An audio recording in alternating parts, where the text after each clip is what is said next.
இந்த 8 மாதம் முழுவதும் நம்மள கனிமணி போல பாதுகாத்து இந்த கடைசி வரத்து கூட கணசிட்ட கத்தர் இந்த வீட்டை திறந்து கொடுத்ததுக்காக ஒரு நிமிடம் கண்டு சோத்திரம் சோத்திரம் சோத்திரம் சோத்திரம் சோத்திரம் சோத்திரம் கத்தாவே அப்பா எங்களை அதிகமா நடக்கிறப்பா அப்பா இந்த மழை வெள்ளப்பா நிறுத்தி முடியாது நீர் எங்களுக்கு கொடுத்ததாவே பாம்பு சோத்திரிக்கிறோம் அப்பா வந்து ஒரு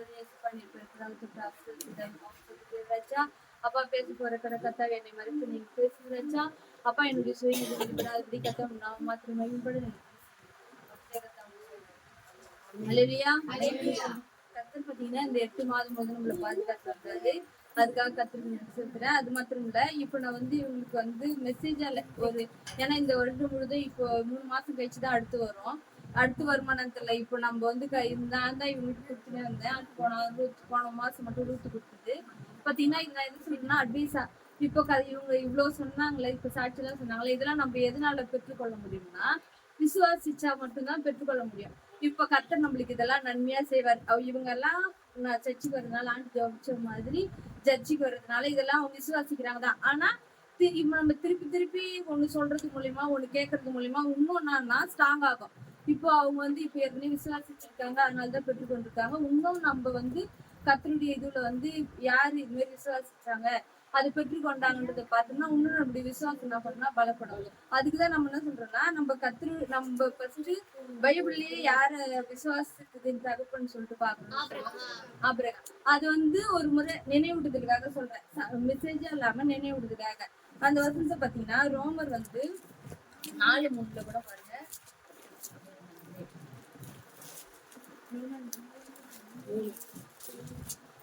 வேதவாக்கியம் என்ன சொல்லுகிறது?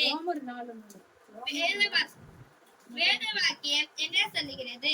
ஆபிரகாம் தேவனை விசுவாசித்தார், அது அவனுக்கு நீதியாக எண்ணப்பட்டது என்று சொல்லுகிறது. ஆமென். நம்ம வந்து ஆபிரகாம் வந்து என்ன பண்றாருன்னா தேவனை விசுவாசிச்சதுனாலதான் அது என்ன பண்றாங்க நீதியாக எண்ணப்பட்டது. அதே மாதிரி நம்மளும் கூட இந்த நாள்ல கூட கர்த்தரை விசுவாசிச்சதுனாலதான் இம்மட்டும் கூட கர்த்தர் பாத்தீங்கன்னா நம்மள எந்த ஒரு பலவீனம் வந்தாலும் அதன் மத்தியில சோர்வுகள் வந்தாலும் தேவைகள் இருந்தாலும் கூட கர்த்தர் நம்மள என்ன பண்றாரு நிற்கும்படியா வாழும்படியா ஓடும்படியா கர்த்தர் என்ன பண்ணிருக்காருன்னா அனுகிரகம் பாராட்டி இருக்காரு.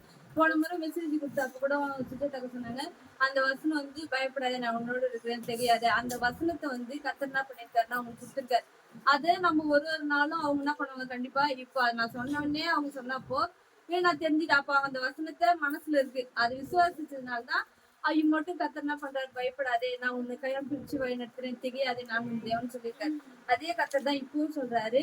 ஆபிரகாம் வந்து விசுவாசிச்சதுனாலதான் அவர் என்ன பண்ணாருன்னா நீதிமானாக காணப்பட்டார். நம்ம கூட நம்ம வாழ்க்கையில இப்ப இருக்கிற சுச்சுவேஷன் சூழ்நிலையை பார்த்து ஒரு நேரத்துல சோர்ந்து போயிட்டாலும் இந்த வசனத்தை ஆபிரகாம் வந்து இயேசுப்பா விசுவாசித்தாரு அது என்ன பண்ணுச்சு நீதியாக எண்ணப்பட்டது. அது வந்து அவருடைய வாழ்க்கையில நம்ம இன்னும் கூட பாத்தீங்கன்னா அவர் வந்து உன் தேசத்தை உன் இனத்தை உன்னோட விட்டு வான்னு சொல்றப்போ அவர் வந்து எதுவும் கேட்காம வந்ததுனாலதான் அவரு என்ன பண்ணாருன்னா நீதிமானா விசுவாசம் உள்ளவர்களா காணப்பட்டார். இவங்க கூட அது மாதிரிதான் வந்திருப்பாங்க. அதனாலதான் கர்த்தர் என்ன பண்றாருன்னா இந்த நேரத்துல கூட வாழ முடியாது. இன்னும் இருக்கிற சூழ்நிலையை நம்ம பார்க்காதபடி இப்போ வீடு இப்படி இருக்குதான் ஆனாலும் கர்த்தர் என்ன பண்ணுவாருன்னா அவருடைய சித்தத்தின்படி இப்ப ஆண்டி ஜபிச்சாங்கன்னா அவங்களுடைய சித்தத்தை சொல்ல கர்த்தருடைய சித்தம்னாவோ ஒருவேளை நான் விசுவாசிக்கிறேன் எனக்கு விசுவாசம் இவங்களே கூட என்ன பண்ணலாம் சரி நான் இல்ல நீங்க இருந்துக்கோங்க அப்படின்னு கூட அவங்க சொல்லலாம் அவங்க அத்தை கூட. அப்போ இவங்களுக்கு என்ன ஆகும் வாடகை இல்லாம கூட கொஞ்சம் இன்னும் இருக்கிற பசங்களை முன்னேற்றத்துக்காக அது கொஞ்சம் நல்லா இருக்கும். நம்ம விசுவாசத்தை விட நம்ம விசுவாசிச்சு கர்த்தருடைய சித்தத்துக்கு என்ன பண்ணணும்னா ஒப்பு கொடுக்கணும். அப்போ ஒப்பு கொடுத்தோம்னா கர்த்தர் என்ன பண்ணுவார் நம்ம வாழ்க்கையில ஆபிரகாம் என்ன பண்ணாருன்னா நீதிமானாதான் காணப்பட்டாரு. அவரு நான் நேசுப்பா நான் உங்களை நம்பி வந்தேன் என்னை நீங்க கை விட்டுட்டீங்க அப்படின்னு சொல்ல எந்த இடத்துலயும் அவர் என்ன பண்றாருன்னா எல்லா இடத்துலயும் என்ன பண்றாருன்னா ஒரு வெற்றியான வாழ்க்கை அப்படிதான் வாழ முடியா கர்த்தர் அவர் வச்சிருக்காரு. அதுக்குதான் ஆதியாகமம் 12:1-4. கர்த்தர் ஆபிரகாமை நோக்கி நீ உன் தேசத்தையும் உன் இனத்தையும் உன் தகப்பனுடைய வீட்டையும் விட்டு புறப்பட்டு நான் உனக்கு காண்பிக்கும் தேசத்துக்கு போ. கர்த்தர் ஆபிரகாமுக்கு சொன்னபடியே அவன் புறப்பட்டு போனான். லோத்தும் அவனோட கூட போனான். ஆபிராம் ஆரானை விட்டு புறப்பட்ட போது 75 வயதுள்ளவனா இருந்தான். அவருக்கு என்ன வயசு இருந்துச்சுன்னா 75 வயசு. அப்ப என்ன சொல்றாரு நான் உன்னை வந்து அவருக்கு அந்த நேரத்துக்குள்ள என்ன இல்லைன்னா குழந்தை இல்லாத அப்போ அந்த சூழ்நிலையில கர்த்தர் சொல்றாரு நான் உன்னை இந்த இடத்த விட்டு போ நான் உன்னை என்ன பண்ணுவேன், பெரிய ஜாதி ஆக்குவேன். அப்போ சூழ்நிலையை அவர் பார்த்திருந்தாருன்னா, எனக்கு குழந்தை இல்ல, நான் இந்த இடத்துல இருந்து போறேன், அப்ப என்ன ஏசப்பா நீங்க எப்படி பெரிய ஜாதி ஆக்குவீங்கன்னு அவர் நினைச்சிருந்தாருன்னா, அவர் நினைச்சிருந்தாலும் அது வந்து அந்த நேரத்துக்கு கர்த்தர் மேல உள்ள விசுவாசத்தினாலதான் அவர் போனார். போனதுனாலதான் கர்த்தர் என்ன பண்ணாருன்னா, அவர் வந்து அந்த நேரத்துல போயிட்டு இன்னும் நம்ம படிக்கிறப்ப பாருங்க, அதே ரோமர் 4:18-23.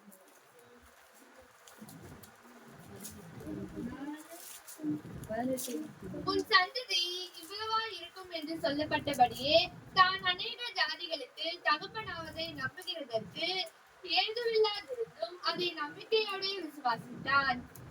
23.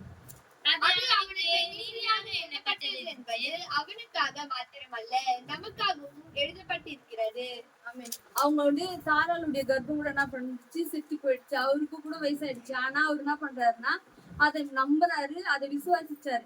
அது மாதிரி விசுவாசிச்சதுனாலதான் அவர் என்ன பண்றாருன்னா நீதிமான் சொல்லிட்டு எண்ணப்பட்டாரு. அதுல அவருக்கு வந்து ஒரு துளி கூட சந்தேகம் இல்லாதது அவர் விசுவாசத்தினால்தான் அவர் வந்து என்ன பண்ணாருன்னா, அந்த நேரத்துல வாக்குத்தத்தம் பண்ணப்பட்ட அந்த வாக்குத்தத்தம் பண்ணப்பட்ட ஒரு அவர் என்ன சொல்றாரு, ஏசப்பா நான் உங்களை என்ன பண்ணுவேன், பெரிய ஜாதியாக்குவேன், அது கூட கொஞ்சமால வானத்து நட்சத்திரம் போனவும் கடல் கடல் மணல போனவும் என்ன பண்ணுவேன், பெருகு பண்ணுன்னு சொல்லியிருக்காரு. சொன்னாத அவர் வந்து எந்த சூழ்நிலையில நம்பினாருன்னா, அவருக்கு பலனே இல்ல, குழந்தையே இல்ல, அந்த சூழ்நிலையில அவர் விசுவாசினால்தான் கர்த்தர் என்ன பண்ணாருன்னா, அவர் வந்து அந்த நேரத்துல அவர் கர்த்தரை விசுவாசித்து தேவன் என்ன பண்ணாருன்னா மகிமைப்படுத்தினாரு. அவர் கர்த்தரை அவர் நம்பி போய் தேவனை மகிமைப்படுத்தி கர்த்தரை விசுவாசத்தினால்தான் அவர் என்ன பண்ணாரு, வல்லவன் ஆனாரு. அது மாத்திரம் இல்ல, அவர் வந்து கர்த்தருக்கு வந்து அந்த முதிர் வயதுல கூட ஈசாக்கு வந்து ஒரே குழந்தையாதான் இருக்காரு. ஈசாக்கை வந்து பலி கொடுக்க சொல்லிட்டு மேரிபா மலைக்கு கூப்பிட்டு போறாங்க. அப்ப கூட அவர் என்ன சொல்றாரு, நான் போயிட்டு அவருக்கு என்ன விசுவாசம்னா, கர்த்தர் என் குழந்தை மறிச்சாலும் திருப்பி உயிரோடு எழுப்பி என்ன பண்ணுவாரு, அநேக ஜாதிகளுக்கு தகப்பனாக்குவாரு அப்படின்ற விசுவாசம் அவருக்கு இருந்ததுனாலதான் அவர் என்ன பண்றாரு, போயிட்டு நாங்க பலி கொடுத்துட்டு நாங்க போய் கர்த்தரை தொழுது கொடுத்துட்டு வரோம் அப்படின்னு சொல்றாரு.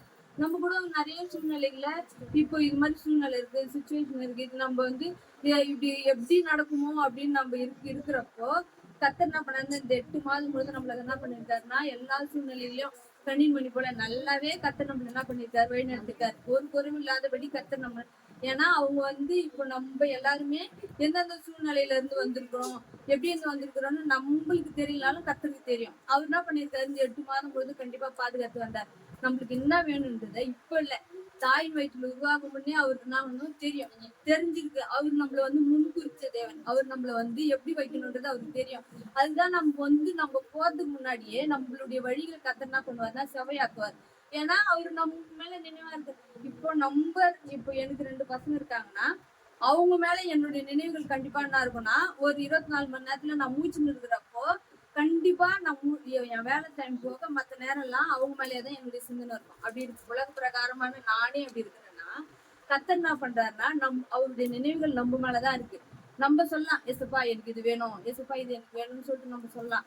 ஆனா கர்த்தர் நம்மளுக்கு கண்டிப்பா என்ன பண்ணுவாருன்னா பெஸ்டானது, நல்லது. நம்ம ஒருபோதும் தலைகுனிய மற்றவங்க முன்னாடி, அது கூட மத்த யாரு முன்னாடினா அந்நிய தேவர்களை வணங்குறவங்களுக்கு முன்னாடி தலைகுனிய ஒரு நாள் கண்டிப்பா என்ன பண்ணாரு, விட மாட்டாரு. ஏன்னா அவர் தாயின் வயிற்றில் உருவாகும் முன்னே நம்ம என்ன பண்ணிருக்காரு, பேர் சொல்லி அழைத்த தேவன். நம்மள வந்து அந்த நேரத்துல இருந்து நம்ம என்ன பண்ணிருக்காரு, கரம்பட்டு.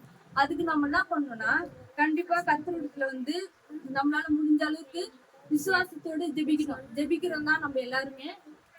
இன்னும் இவ்வளவு நாள் செஞ்சது போல இன்னும் கூட எசப்பா இதெல்லாம் எனக்கு தேவை, நீங்க எனக்கு கொடுங்க. விசுவாசத்தோட நம்ம ஜெபிச்சோம்னா ஆபிரகாம் போல, எசப்பா நான் ஆபிரகாம் வந்து அந்த நேரத்துல வந்து 77 வயசுல வந்தாரு, அவரு கூட நீங்க பல ஜாதி மத்தியில வச்சிருக்கீங்க, எங்களை கூட நீங்க என்ன பண்ணுங்க, இன்னும் நாங்க வந்து இன்னும் இப்ப இவங்க சொல்றது போல இப்போ பெரிய வீடா இருக்கட்டும், வெளியில கூட இருக்கட்டும், இல்ல இவங்க கூட ஆனா கர்த்தர் வந்து என்ன பண்ணுவாருன்னா இதே இடத்துல கூட நிலைநிறுத்தி வைப்பார். அப்ப அந்த காசை வச்சு பசங்களுக்கு இன்னும் கூட நல்லா இது கூட போக வைப்பார். இதெல்லாம் நம்ம வந்து விசுவாசத்தோடு இவ்வளவு நாள் ஜெபிச்சோம்னா இப்பவும் ஜெபிப்போம். அப்ப ஜெபிச்சோம்னா கர்த்தர் நம்மளுக்கு என்ன பண்ணுவாருன்னா, கண்டிப்பா கர்த்தர் வந்து நம்ம விசுவாசத்துல நம்ம கடைசி வரலாம் நம்ம போராடி ஜெபிச்சோம்னா, அதே பாருங்க யோவான் 5:4. யோவான் 5:4. தேவனால் பிறப்பதெல்லாம் உலகத்தை ஜெயிக்கும், நம்முடைய விசுவாசமே உலகத்தை ஜெயிக்கிற ஜெயம். அடுத்த இயேசுவானவர் தேவனுடைய குமாரன் என்று விசுவாசிக்கிறவனை அன்றி உலகத்தை ஜெயிக்கிறவன் யார்? ஆமென். இந்த வசனம் என்ன சொல்லிருக்குன்னா, தேவனால் நம்ம கர்த்தருடைய பிள்ளைங்க தான் கண்டிப்பா என்ன பண்ணுவோம்னா உலகத்தை ஜெயிப்போம். அப்படி நம்ம வந்து உலகத்தை ஜெயிக்கிறோம்னா நம்ம கர்த்தருடைய பிள்ளைங்க. நம்ம கண்டிப்பா இங்க இருக்கிறவங்க எல்லாரும் கர்த்தரை விசுவாசிக்கிறோம், கர்த்தரை ஆராதிக்கிற பிள்ளைங்க வந்து கர்த்தருடைய பிள்ளைங்க வந்து உலகத்தை கண்டிப்பா ஜெயிப்போம். எல்லா விதமான காரியங்களையும் நம்ம ஜெயம் எடுப்போம். அப்ப கர்த்தர் நம்ம வந்து இந்த 8 மாதம் முழுவதும் ஜெயமாக வழிநடத்தின தேவன் இன்னும் இருக்கிற காலங்கள்ல நம்ம எவ்வளவு நாள் கர்த்தர் நம்மளுக்கு வச்சிருக்காரு, எவ்வளவு நாள் நம்ம இந்த உலகத்துல வாழணுமோ கண்டிப்பா ஜெயமான வாழ்க்கை, ஆசீர்வாதமான வாழ்க்கை அது நம்மள நடத்துவாரு. ஆனா அதுக்கு நம்ம என்ன பண்ணணும்னா கண்டிப்பா விசுவாசத்தோடு கர்த்தரிடத்துல ஒவ்வொரு நாளும் கேட்டோம்னா கர்த்தர் நம்மளுக்கு இந்த நாள் முழுவதும் பாதுகாத்து வந்தது போல இனி வரும் காலங்களிலே நம்மள வழி நடத்துவார். அப்படியே கர்த்தர்